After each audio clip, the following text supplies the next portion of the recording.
Welcome to the physics series. So this we'll be talking about dimensions of physical quantities.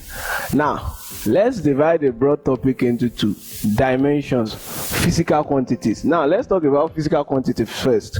In physics, you know a lot of quantities. You have weight, you have work done, you have distance, speed. Those stuffs you talk about in physics are what we call the physical quantities. Now when we talk about dimension, the word dimension is a polysemic word. What do I mean by polysemic? It means it's a word that has various meaning. It has different meaning. In mathematics, if we talk about dimension, you are talking about the formula of that particular quantity. If you ask in mathematics, what's the dimension of a rectangle? You say length times breadth. That's that. But in physics, dimension takes another form. You are representing that physical quantity in terms of the fundamental quantities. The dimensions of a physical quantity can be defined as the representation of that physical quantity in terms of the fundamental quantities we have in physics. Now, going back to the basic physics, there is something we call units and measures. Now, in that broad topic, we were told that we have two types of quantities in physics. We have fundamental and we have derived. Now, under that topic, we are classifying quantities based on their source, their origin. If you don't want to talk about this, if you want to go in terms of direction, you can have scalar quantities and you can have vector quantities. But for the scope of these dimensions of physical quantities, we are dealing with this, not this. But just know you can also classify quantities based on their direction. Scalar is a quantity without direction, but it has magnitude. Vector has both magnitude and direction. But for now, we are dealing with just fundamental. Now, when you are talking about dimensions of physical quantity, what do you deal with? You deal with the fundamental quantities. Now, in physics, we have 7 major fundamental quantities. We have 7 fundamental quantities. Now, I will give you the first one. We have length. We have length. We have mass.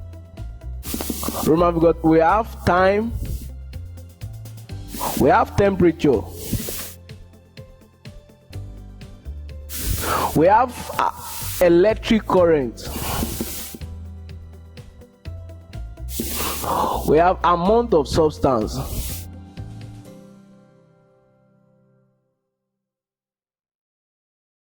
We have the last one, luminous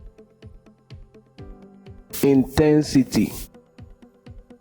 Now, out of these 7 quantities that we have here, the most commonly used one is length, mass, and time. And these are the ones that we use in a branch of physics called mechanics. Now, for length, the symbol for length, or let's take the unit first. The unit of length is meters. The unit of mass is kilogram. Now note something, everyone. Length having the unit of meter doesn't mean it does not have any other unit. But here we are talking about the SI unit. There are many other units of length. We have centimeter, millimeter, we have feet, we have yard, kilometers. But the SI, the standard international unit, the one we use generally in physics, is meter. Now for mass, kilogram. But some other units of mass is gram. But for the SI, kilogram. Now time is seconds.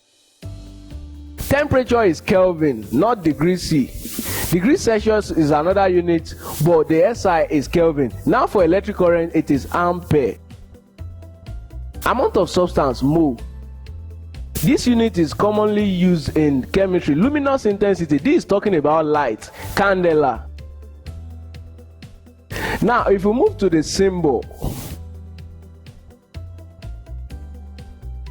meter is represented using M, kilogram, kg, second, S, small letter S, Kelvin, K, ampere, you use A, mole, you use your MOL, candela, you use CD. Now the dimension. The dimension of length at its come, it's L, mass is M, time is T, temperature K. Now electric current can have 2 dimensions. In some questions, you can decide to use I, which stands for current, or you can decide to use A. Now for amount of substance, it's T mole. Luminous intensity is TCD. Now from here you can see that the only ones that have their symbol different from their dimension is length, mass and time. But for the other ones, Kelvin, K takes K here, A current, and it goes like that.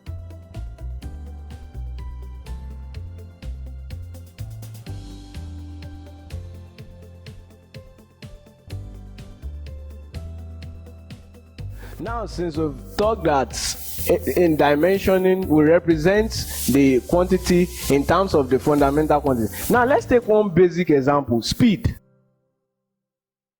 Now from basic physics we know speed is distance over time.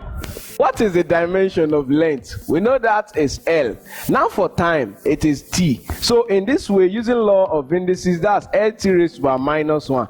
Now in some sign convention, dimensions are put into square brackets. Now this is LT minus 1. But no matter how you put it, you are still correct. So this is the dimension. Now after this, we are going to take some common quantities we have in physics, and then we'll talk about their dimension. Finding dimensions of physical quantities. Now we have this example. Example 1. Find the dimensions of the following physical quantities. Now we have speed, we have pressure, we have momentum, we have work done, and then lastly we have power. Now keep in mind, earlier on I told you that dimension you are to express in terms of the fundamental quantity. Now speed, I explained that one the other time. Speed is what? Distance over time. Now distance is a form of length, that's L. Time, T raised to power minus 1. I told you you can decide to put in square brackets or you can ignore. Now pressure, we know pressure means force over area. Pressure is force per unit area. Now your force, you know force is mass times acceleration. That's your kilogram meter per second square. Now area is length times breadth. Length is a meter, breadth is a meter, that's meter square. Now though you know I'm using the SI unit here, but I'm going to convert back to their dimensions. This is the meter cancel here. We have meter per meter and we have per seconds. Now kg is mass, that's your M. Meter is your length minus 1, and then seconds T minus 2. So that's the dimension. Now for momentum. Momentum is mass times velocity. Now you know your mass, that's kg. Your velocity is meter per second square. Per seconds, I'm sorry. Kilogram meter per seconds. Now kilogram, that's your mass, that's M. Meter, that's your length, and seconds, that's T raised to power minus 1. Now let's move to work done. Work done. Now for you to do work, a force must move a body through a distance in its own direction. So the formula is force times distance. Now force is mass times acceleration. Mass. Now acceleration, the unit is meter per second square. What's our distance? Meter. So this is kg meter square per second square. Now kg is what? M. That's kilogram. Meter is length, L square. Then seconds, that's T minus 2. Now let's move to the last one, which is power. Power. Now we know power is the rate of doing work. That means power is work done over time taken. Now it's just this over time, that's M L squared T minus 2 over time T, that's M L squared T minus 3. So that's all for now. We'll take another example now. We have another example here. We're told to find the dimensions of the following physical quantities. The first one is spring constant. Spring constant. Now here, spring constant. Flashback to physics. There is a particular law under elasticity, elastic properties of solid, where we have Hooke's law, which states that the force applied on an elastic substance is directly proportional to the extension. Now, from that Hooke's law, we have F equals KE, where F is the force applied on the spring, E equals to the extension, and K stands for your spring constant, elastic constant, or stiffness. Now that means K equals what? F over E. Now F, that's our force. Force is mass times acceleration. Mass is kilogram. Acceleration is meter per second square. Meter per second square. Over our extension is a form of length. That's meter. Now meter will cancel meter. This is kilogram per second square. Now kilogram that's mass, M. This kg stands for the unit, M stands for the dimension of mass. Now seconds, that's time, T minus 2. So this is the dimension of spring constant. Now the next one, that's our, we have coefficient of viscosity. Coefficient of viscosity.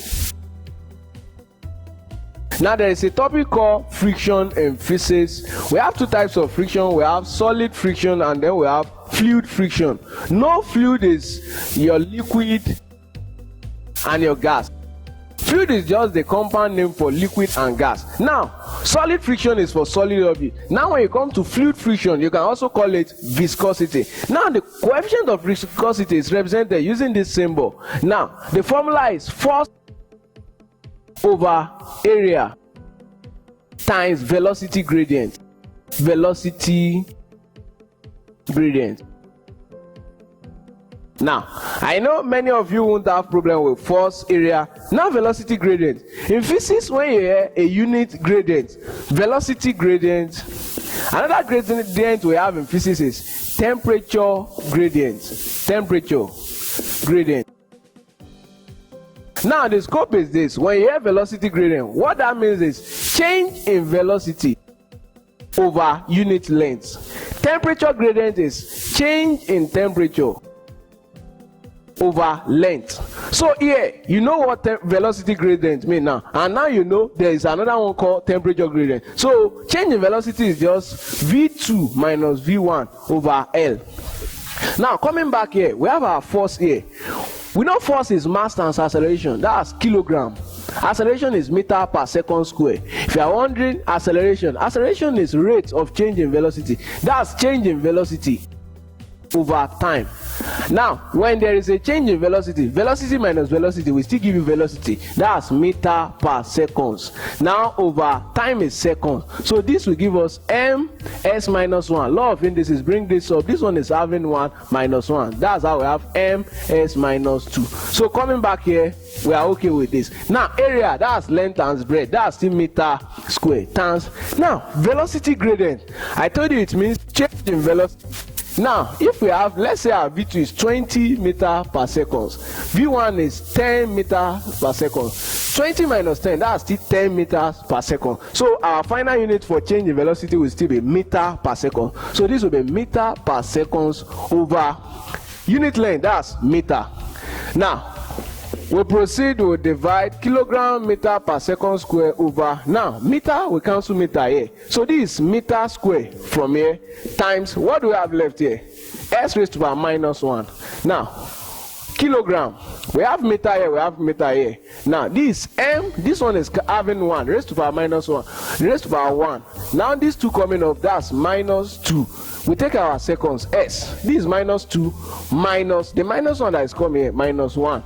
Now this is kg meter raised to the power minus 1, and then we have s, minus times minus, this is plus, minus 2 plus 1, that's minus 1. Now kg, that's our m, kg for kilogram, m, that's our length, L raised to the power minus 1, s, that's our t, t raised to the power minus 1. So that's all. Now the simple advice I have for you is that if you don't understand indices in mathematics, you need to have a full knowledge of indices in order to understand this. So we take the next question. So the next one is energy density. Now energy density means energy per unit volume. Now before we jump into energy density, there are other densities that we have. There is one called linear density. Now we have the normal density. Some people still call it mass density. Now this one we are dealing with is energy density. Now linear density is under sound wave. Linear density stands for linear density. It stands for mass per unit length. That's linear density. Now for mass density, it's still your normal density. That's your mass over volume. Mass over volume. But when we talk about energy density, it's our what? Energy per unit volume. So that's energy over volume. Now continue. Energy is force times distance. Force times distance. Volume, we know that's length times breadth times height, or area times height over volume. Now proceeding. Force, that's mass times acceleration. Mass times acceleration, meter per second square. Distance is a meter times meter over your volume. You know the unit will be a meter. That's meter cube. Now using law of indices, here we have meter times meter. This is meter square per second square. Now this is meter cube. So proceeding, we have kilogram m square.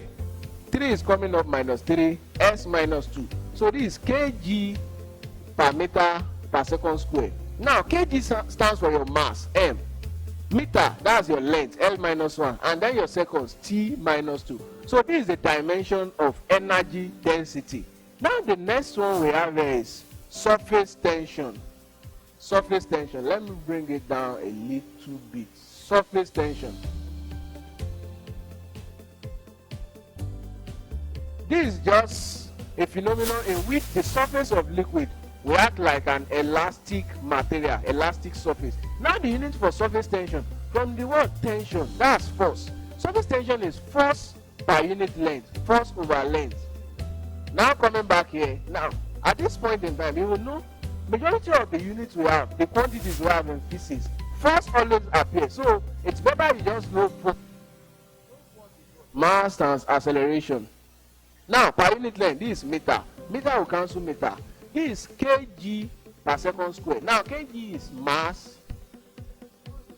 minus 2. So this is the unit of the dimension of surface tension. EMF. Now EMF stands for electromotive force. You know this is electricity in physics. Now electromotive force, that's what you also call your potential difference. Now EMF, there is a formula that you need to use here.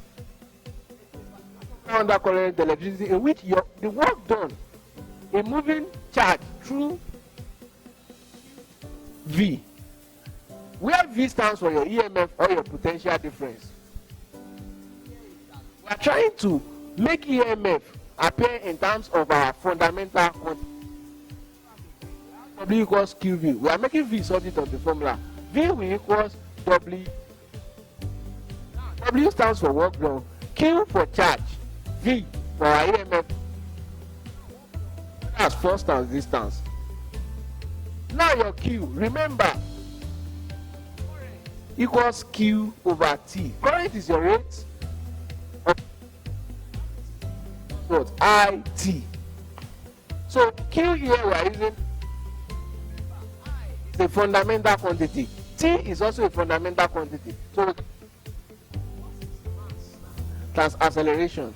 Now distance, meter. You don't need to express I in terms of kg or meter. Even if you try to do so, stands for current. Current is a fundamental quantity on it. The other time, like, you can decide to use I or what. Two. Anyone you use, you are correct. Now T. Now we'll proceed here. This is kg, meter times meter. S minus 2 over I S times S. Meter square. S, this is minus 2 minus I raised to power minus 1. Now your kg will change. Become, let me use this side. kg will become m square. Your time, that's t, minus I raised to power minus 1. So don't, dimension will always be in form of m, l, and temperature. You can have mole, but most of the times I T. Homogeneity principle of dimensional analysis. This principle states that the dimensions of the terms on both sides of a dimensional equation should be the same. Left hand side must equal right hand side. For example, if f equals mv squared over r, where f is a force, the principle states that the dimensions of mv squared over r must be same as that of f. Now, f equals mv squared over r, where f is a force. What this principle is telling us is that this left hand side, which happen to be a force, and this right hand side, which happen to be a set of dimensions, a set of units coming together, quantities coming together, they must be homogeneous with this force. That is, their total dimension must be same as that of this. So when you divide this by this, you end up getting the dimension which is equivalent to that of a force. Now, another way we can put this is, if you have f equals f1 plus f2 plus f3. What this principle is saying is that if f is a force, it's one force, two force, three force, this third force that you add together, this 1, 2, 3 must have the same dimension as force. It's a force that you add to another force to get a force. If we have 5 tomatoes, now to get 5 tomatoes, you are adding some tomatoes together. Now if you put 3 apples plus 2 oranges, you know this side and this side, left hand side, right hand side, they are not homogeneous.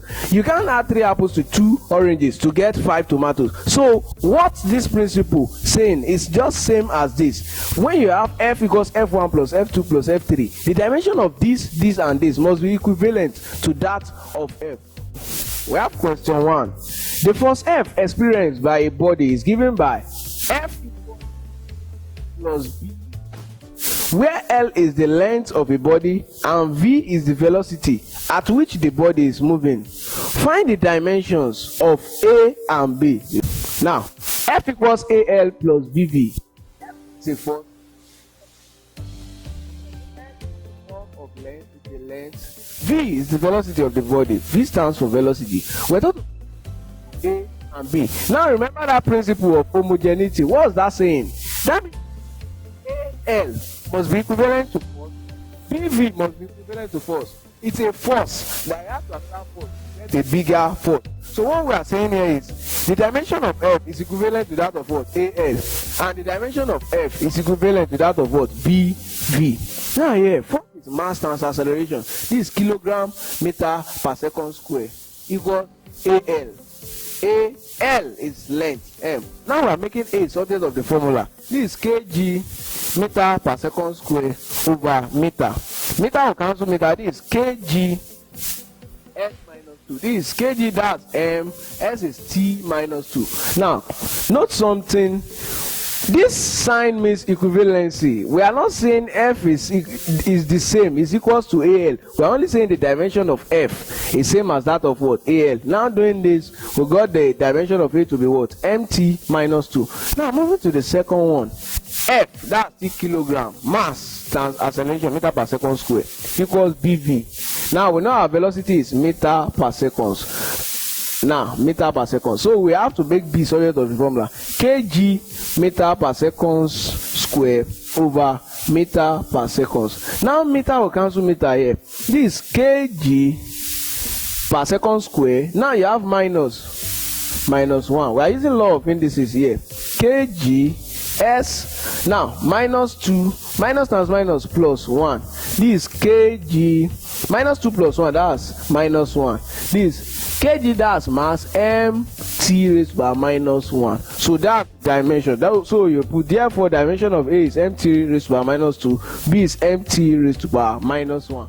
If the dimension of thrust is given by m raised to power x, l raised to power y, t raised to power z, find the values of x, y, z. Thrust. we're given the dimension is given by m raised to power x, l raised to power y, t raised to power z. Now, one thing you should know here first is that thrust is actually a form of force. In physics, we know force is popular, but there are many other ways you can put force. Force can exist as weight. Weight is the force that Earth uses in attracting bodies down. Now, if you don't want to use weight, there is another form of force we call tension. Tension is force on rope. Rope-like material, string, your guitar string. The force on it is tension. Now, if you don't want to use, apart from tension, we have thrust, which is the one we are talking about here. So what you should gain from this is that the unit of thrust is still Newton. But apart from thrust, we have another one, up thrust. You can see thrust is showing here. This one is just acting upward. Apart from up thrust, we have other ones like drag. If an airplane is flying towards if it's flying in the sky, drag force is that force of resistance that wants to pull the aeroplane backward. Now, after that, we have another one, friction. Or in some cases, you can say frictional force. But just know, friction is also a force. Another one is force. So just know weight, tension, thrust, up thrust, drag, friction or frictional force, braking force, all these have their units as Newton. Now back to this particular question is taking another dimension, but it's still the same thing. After you get the dimension for this, you just equate it to this. Now thrust, we know that as force. Force is mass times acceleration, meter per second square. Now mass, that's your m. Meter, that's your L. Seconds, that's your T raised to power minus 2. Now, they said it is equals to m raised to power x, l raised to power y, t raised to power z. Now, m standing alone, that means it is raised to power raised to power 1. Raised to power 1. Now, here, you compare and contrast. You are not dividing both sides by anything. M raised to power 1, m raised to power x. Therefore, x equals 1. L raised to power 1, L raised to power y. 1. T minus 2, tz. That means z equals what? Minus 2. So that's that. Find the dimension of C in S equals AT plus BT squared plus CT cubed, where S equals distance covered and T equals time. From that question, we're given S equals AT plus BT squared plus CT raised to power 3. Now we're told S stands for distance covered, T time. We're told to find the dimension of C. Now, using the same analogy, the same scope we use for the other question, that means the dimension of S, which is distance, is equivalent to that of what? CT cubed. S, which stands for distance, that means AT, we also have the same dimension as distance, BT squared, the same dimension as distance, CT cubed, the same dimension as what? Distance. It's a distance that you add to another distance and to another distance to get a bigger distance. Now, distance, that's a form of length. Use meter equals, now see what we're looking for, time. This is already in the time, but we use seconds raised to power 3. So C, so this ms minus 3. Now meter, that's your what? Length. Seconds, that's t raised to power minus 3. Now there is something I need to tell you people. There is no single way for solving question on dimension. Some persons, instead of using meter here, they will just go straight directly to using their dimension. No matter how you use it, just don't get confused. But I prefer using the unit first before moving to the dimension. Any which way you want it, it's still okay. This is question 4. A body moving in air at high speed experiences a retarding force F, given by F equals Ka rho V raised to power x, where A is the surface area of the body, rho equals density of the air, K equals numerical constant, and V equals velocity. Now, from that question we have F equals A rho by x, where F is force, or where A is the surface area of the body. A is surface area, that's our area. We have our rho, which stands for density of air. Now we have K. K is a constant, numerical constant. And the last one, V, stands for what? Velocity. And also from the question, last thing we know our F is a force. Now here, what we need to do here is we are finding the dimension of x. Now the scope is left hand side will be same as right hand side. Now let's attempt our question. F, that's force, that's mass times acceleration, meter per second square. Now k, a constant has no unit, so you can decide to remove this. Your constant might have 1/2, but it has no unit. It is unitless, it is dimensionless, so you remove it. Now A, which is our area. Area is length times breadth, that's meter square times density. This is rho. This is a Greek alphabet. Now rho, density, we know density is mass over volume. Mass over volume. Now mass is what? Kg. Volume is what? Per meter cube. Kg per meter cube. Volume is meter cube, but now when you are using law of integration, kg per meter cube. So A, that's our area, meter square. Density, kg per meter cube. Times, now you have your velocity raised to power x. You have to be careful here. Now velocity is what? Meter per second. Now raised to power x. Now let's continue with this. We have our kg meter per second square equals, now meter, you have meter here, use law of indices, kg meter, you pick one of the meter, raised to power 2 minus 3 times m. Before we proceed into this, the law we use here is addition law. When you are multiplying 2, if you have a raised to power 2 times a raised to power 3, you pick one of the bases a, then you add 2 plus 3. So that same thing we did here, that will be a raised to power 5. So here we have m raised to power 2, m raised to power minus 3. That will be same thing as m raised to power 2 plus minus 3. That's same thing as what? M raised to power 2 minus 3. M raised to power 2 minus 3. Now coming here, we have our m. This m raised to power x. Now your x. S raised to power what? Minus 1 times s, that's minus x. Now we have m here, we have m here. We have to solve for the kg meter per second square equals kg. Now our meter is m raised to power minus 1 times m raised to power x, s raised to power minus x. Now we are still solving for that. You can just put the kg. Now meter, this m raised to power x minus 1 plus s, or x minus 1, s raised to power what? Minus x. Now coming back here, we equate this to the equation we have here. Now kg, we are less to be concerned with this one, but we are solving for our x. Now what you can do is you can decide to use m. M is raised to power 1 here, kg is raised to power 1, but we are not using our kilogram here because it does not carry any s. Now what this means is m raised to power 1 is equivalent or equals to what? M raised to power x minus 1, or s raised to power minus 2 equals s raised to power x. Anyone you use, you still get your answer. M will cancel m. The bases are the same. 1 equals x minus 1. That means s will equals what? 1 plus 1, that's 2. If you use this way also, you get your answer. Minus 2 equals minus x. Minus will cancel, minus x equals what? 2. So from the two ways, now if you have to solve yourself, you just pick one. But I'm only showing you that if you use any of the two methods, you still get the same answer. So therefore, our x equals what? 2. With this, we've come to the end of this video. You can check your textbook for further questions, and please, if you are new to this channel, please feel free to hit the subscribe button and also the notification bell so you get notified once we release other videos.